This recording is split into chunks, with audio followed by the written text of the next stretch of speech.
the Philippines secures its place not only as the rising star of Asia, but as a real economic leader in the Asia-Pacific, the creation of the MIF becomes imperative. Considering the foregoing, the immediate approval of this bill to create the Maharlika Investment Fund is earnestly recommended. Nagpapasalamat po ako na ito pong latest version is a much better version, and I would like to manifest that I intend to vote yes, and I would like to thank the good sponsors for improving the bill and taking the time night and day to listening to all of us.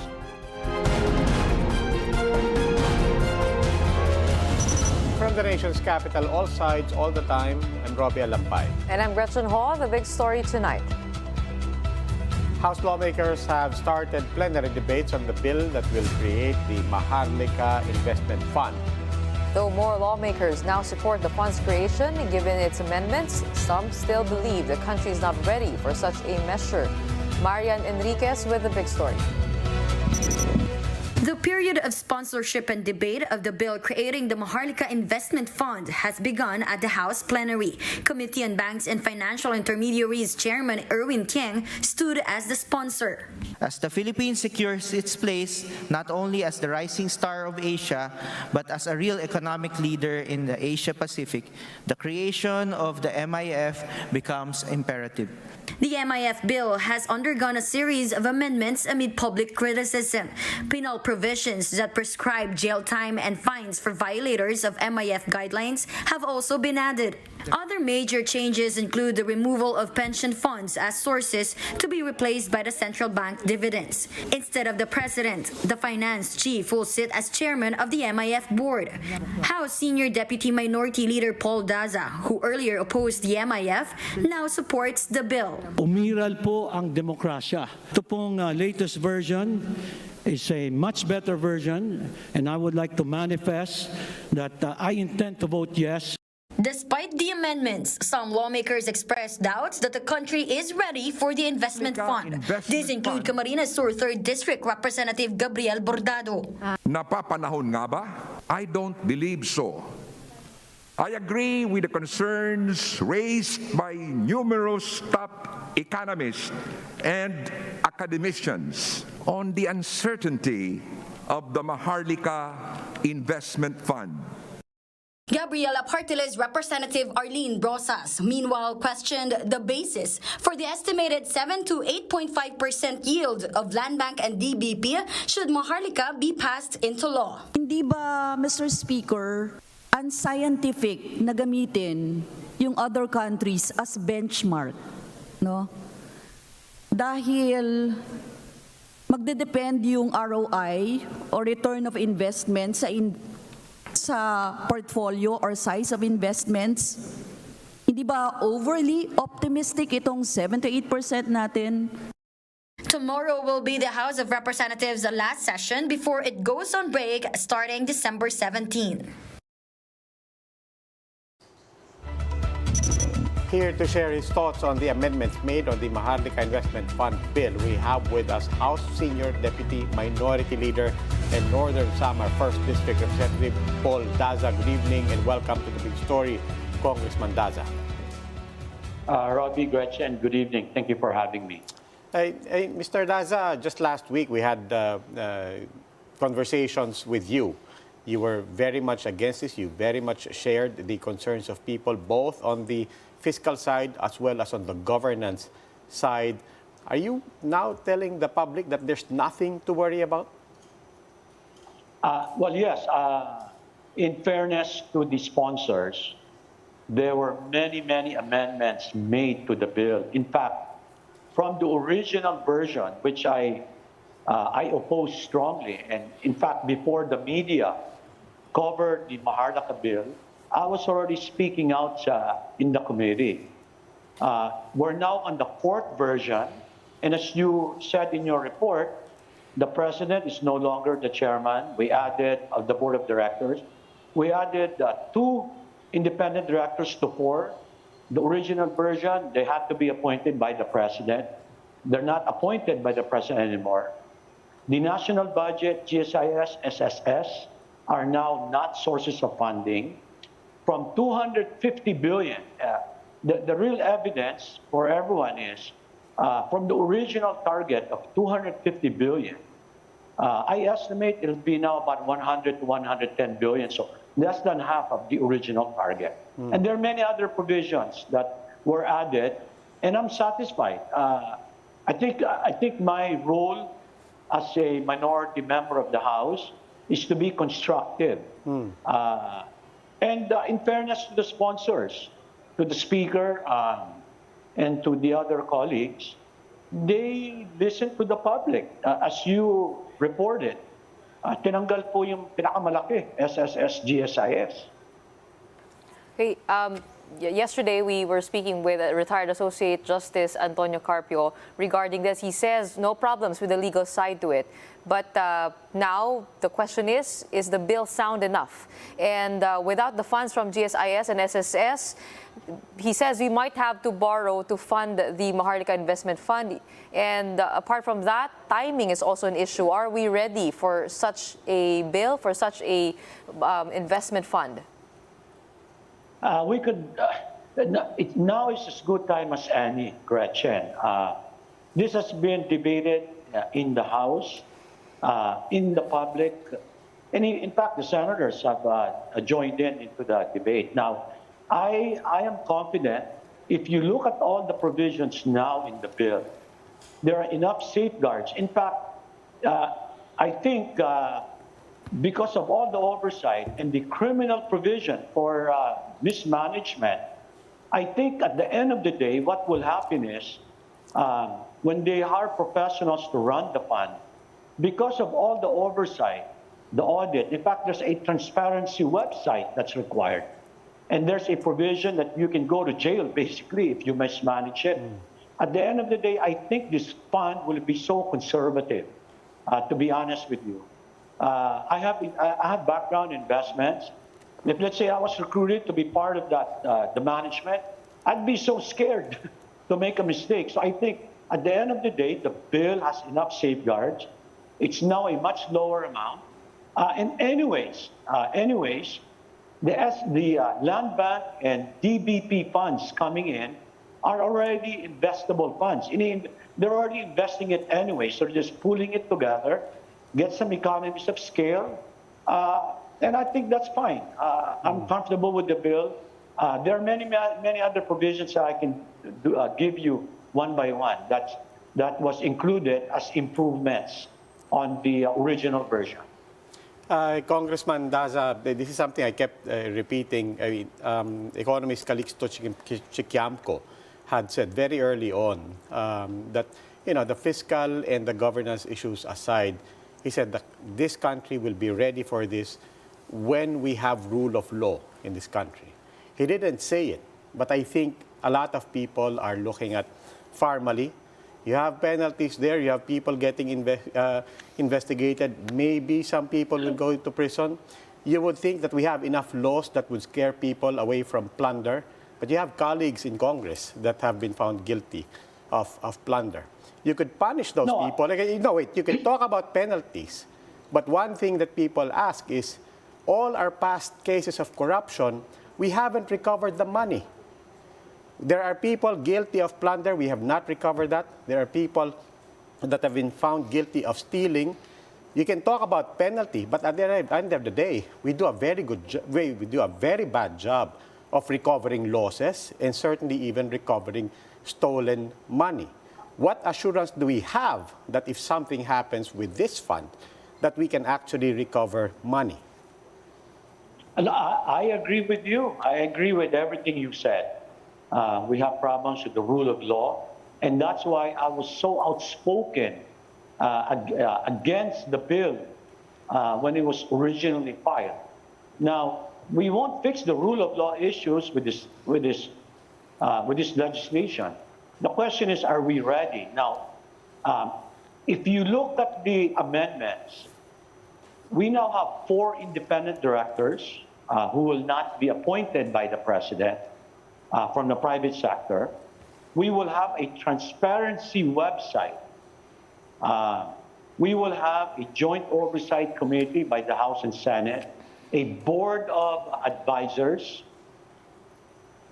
I think there's enough safeguards, and the criminal provision I mentioned to you, I think there's enough in there where the public, both Senate and House, and the COA, in fact, there's internal, external audits. Like what I said, this will be a good test case for us because I can't imagine there will how somebody would be able to get away with a hidden agenda on this fund if you look at all the details. Now, having said that,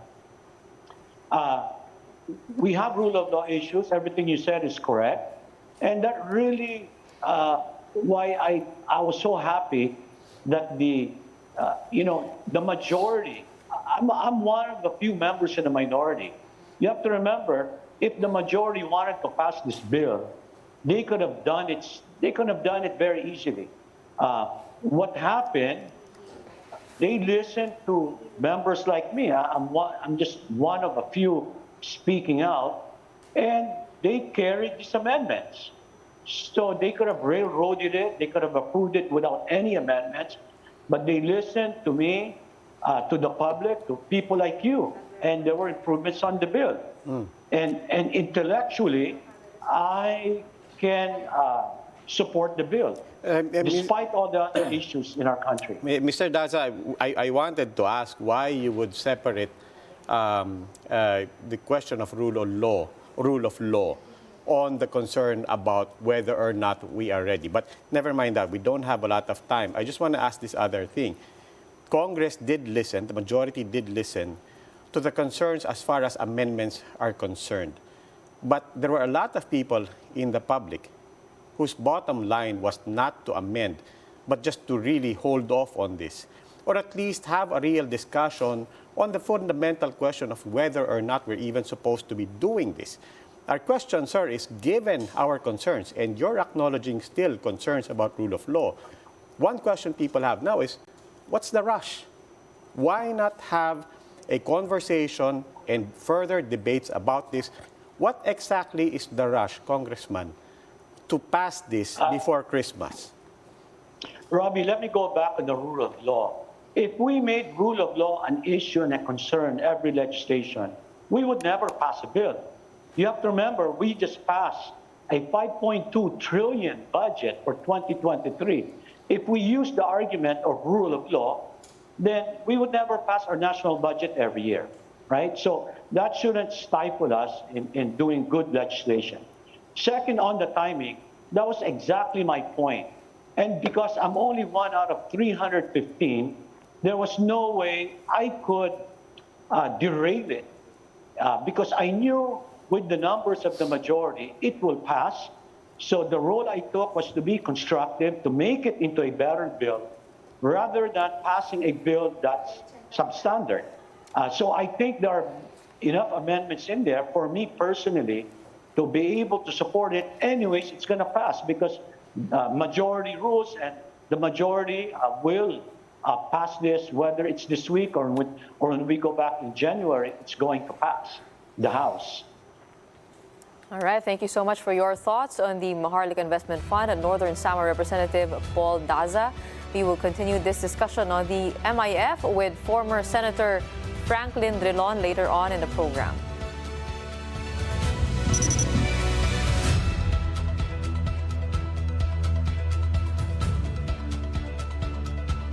After the break, Social Welfare Secretary Erwin Tulfo is set to be bypassed by the Commission on Appointments for a second time. Former Senator Franklin Drilon will join us later, again, to discuss the matter. That and more when the big story returns. Keep it here on One News.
The big story here on One News.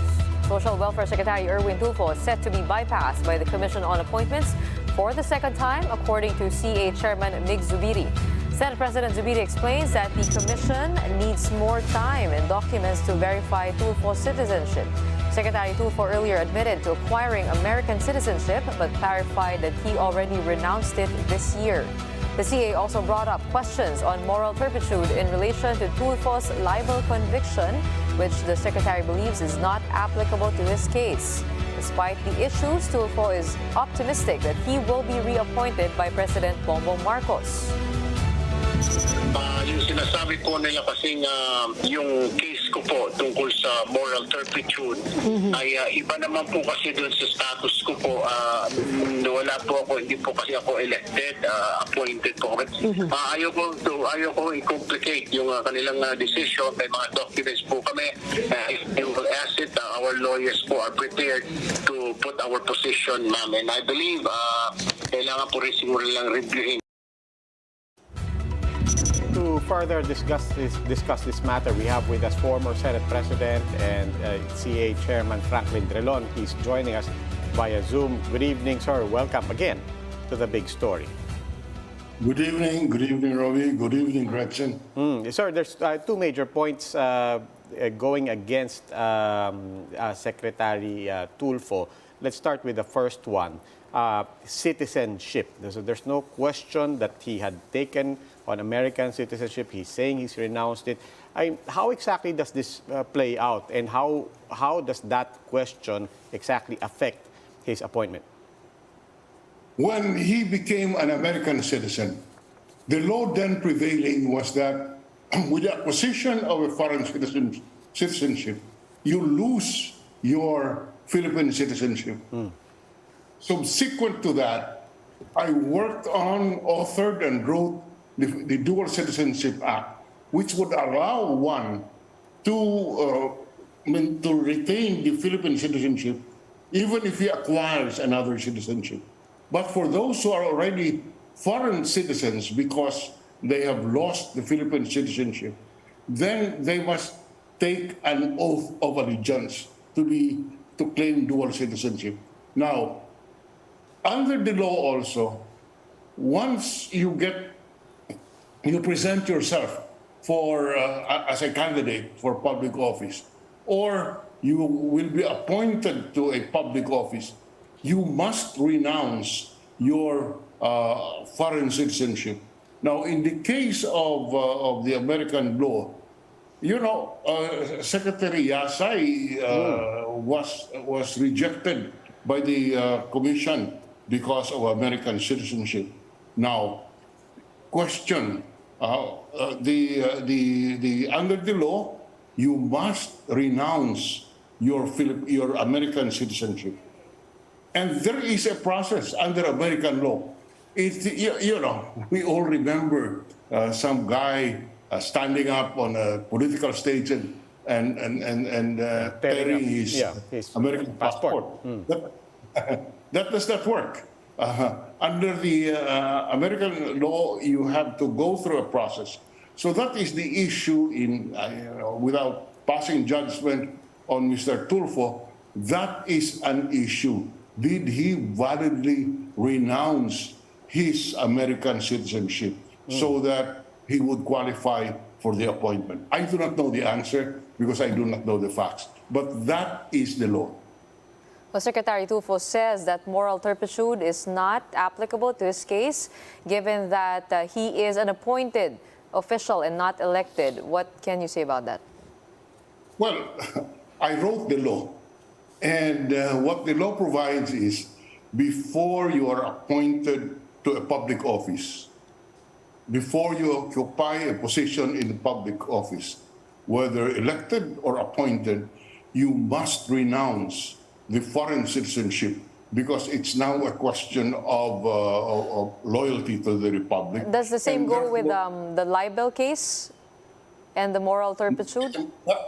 I am talking about the citizenship issue. Because that alone would be an issue that Mr. Tulfo has to contend with. because he is a foreign, and there is already a precedent, as I said. The commission rejected the ad interim appointment of Secretary Jun Yasay as DFA. Okay, let me just ask on the political side, this is the second time that the CA has refused to confirm his appointment. From your experience, does that necessarily augur essentially the end to this appointment, or is he right to still be hopeful and optimistic that he may yet be reappointed? Well, he needs a reappointment because with the bypass, then the ad interim appointment expires. He must be given a new appointment. And this is the second adjournment. Under Section 20 of the rules of the Commission appointment, the Commission appointment can only bypass an ad interim appointment twice. On the third time, there must be a vote as to whether or not the Commission will confirm the ad interim appointment of the appointee. The first bypass was on October of this year, October 1, when Congress adjourned. The second bypass will be today, or when he was bypassed. So if he is reappointed, the third adjournment will be on March 25, and he must be either confirmed or rejected by that time, because Section 20, which allows the deferment of the action of the CA, will no longer apply and can no longer be invoked.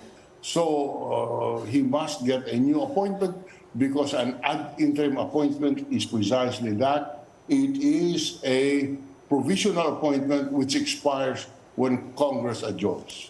Okay, Senator Drilon, if you don't mind just taking advantage of your presence with us on another topic, you must have listened in, or certainly you're aware of the developments as far as the Maharlika Investment Fund is concerned. It looks like it will sail past Congress, but some major concessions made there by the majority.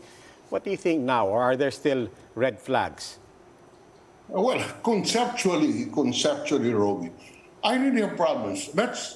We are no economists, you and I were, but I cannot understand how you can make investments when you borrow money. If you look at the experience in other countries, particularly Singapore and Norway, there are excess funds which is being managed by the sovereign funds. Sovereign funds, in order that they can make a full return or a better return. But the premise is there is a surplus. In our particular case, we are on a deficit.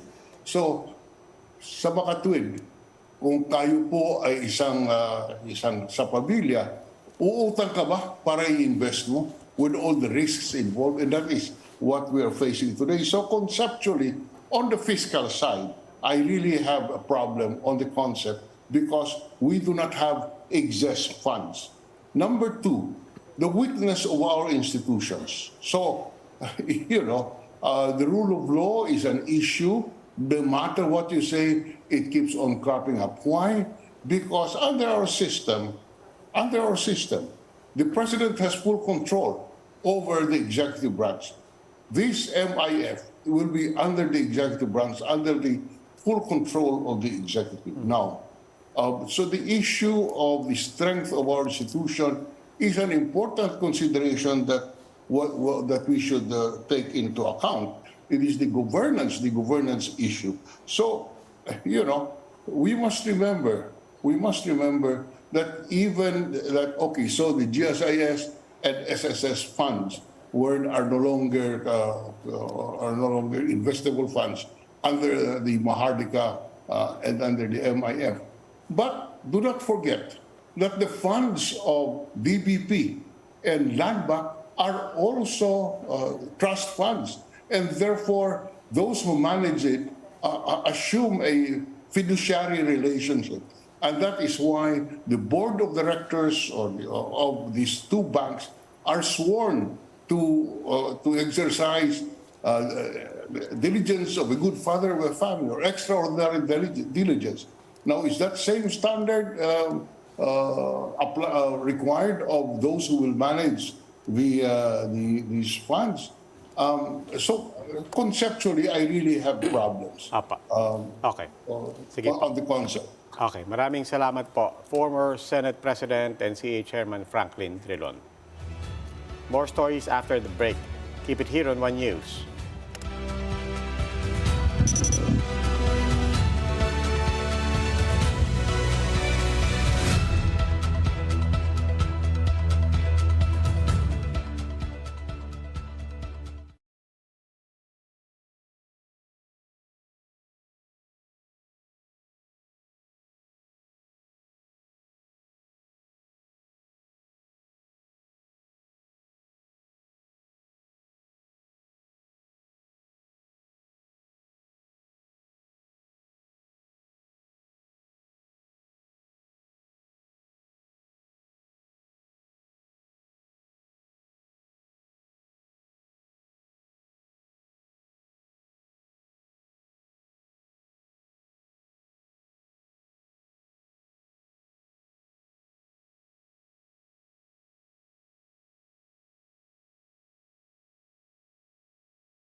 You're still watching The Big Story here on One News. President Bongbong Marcos is expected to meet Belgium's King Philip in a few hours.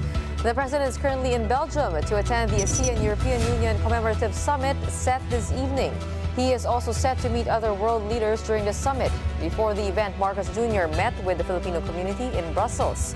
In his speech, the president thanked OFWs for their contribution to the Philippine economy.